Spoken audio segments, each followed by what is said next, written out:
లోపలికి పోయారు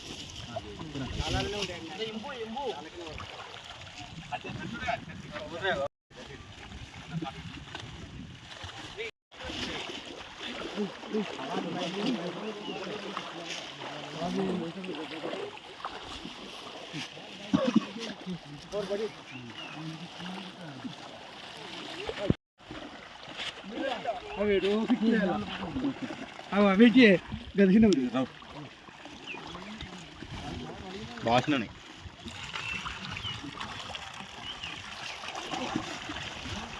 అక్కరాలు ఆడిపోయి ఇట్లా చెత్తవాడికి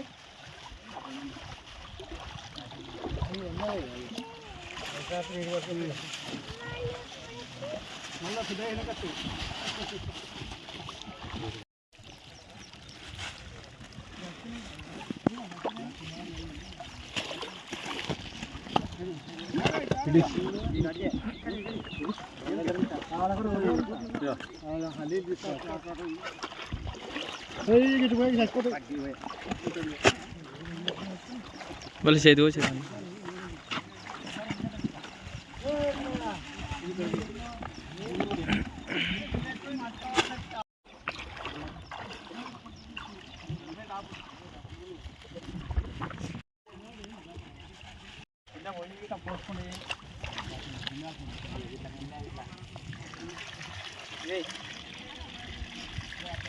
इडोड़ इडोड़ वो मस्त चल ठीक गिवेंదుకే సైడ్కి వేసారు అట్లండి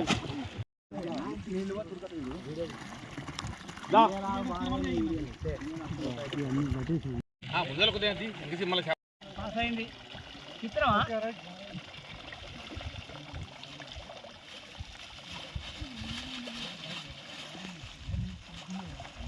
దోశ పట్టు దోశ పట్టు చేపలు మాట్లాడు దోశ పట్టు ఇక్కడనే పోయిపోయినా ఈ మంచిగా వస్తే ఆ చిన్నపిల్లలు ఎటైతే కానీ పెద్ద అయితే సూపర్ ఉన్నాయి మనం ఎప్పుడే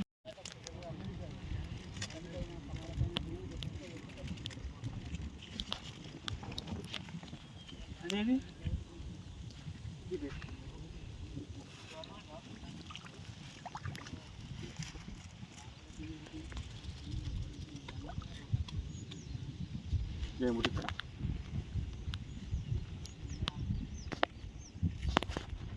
చెందినటువంటి వాళ్ళము ఈరోజు మరి చేప పిల్లలు తీసుకొచ్చి మాకు సంబంధించినటువంటి బెల్లకుంటలో ఈరోజు 60,000 చేప పిల్లల్ని వదలడం జరిగింది.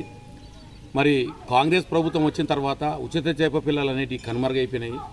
ఇవాళ మేము స్వయంగా జగిత్యాల, ఆరుమూరు అలాంటి ప్రాంతాలకు పోయి కొనుగోలు చేసుకొని తెచ్చుకొని పోసుకున్నటువంటి పరిస్థితి ఇవాళ తెలంగాణలో దాపురించింది.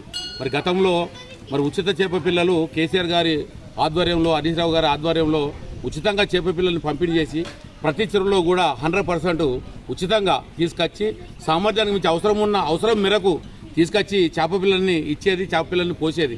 కానీ ఈ కాంగ్రెస్ ప్రభుత్వం వచ్చిన 2 సంవత్సరాలలో ఇప్పటి వరకు ఒక చేప పిల్లల్ని ఇచ్చినటువంటి దాఖలాలు లేవు, ఎక్కడ కూడా మరి పంచినటువంటి దాఖలాలు లేవు. మరి వాటి చేప పిల్లల సంబంధించినటువంటి మరి బడ్జెట్ ఏమవుతుంది, ఏం జరుగుతుంది అనే విషయం కూడా తెలియనటువంటి పరిస్థితి ఏర్పడ్డది.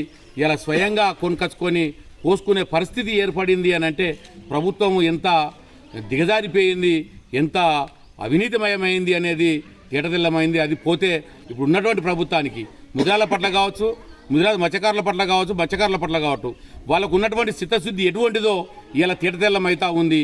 ఏమాత్రం కూడా చిత్తశుద్ధి లేనటువంటి రేవంత్ రెడ్డి ఇవాళ మత్స్యకారుల అభివృద్ధి కోరుకున్నటువంటి రేవంత్ రెడ్డి ఇవాళ ఉచిత చేప పిల్లలు నీకు పంగనామాలు పెట్టి ఏనామం పెట్టి ఇలా ఉచిత చేప పిల్లలను ఇవ్వడం లేదు.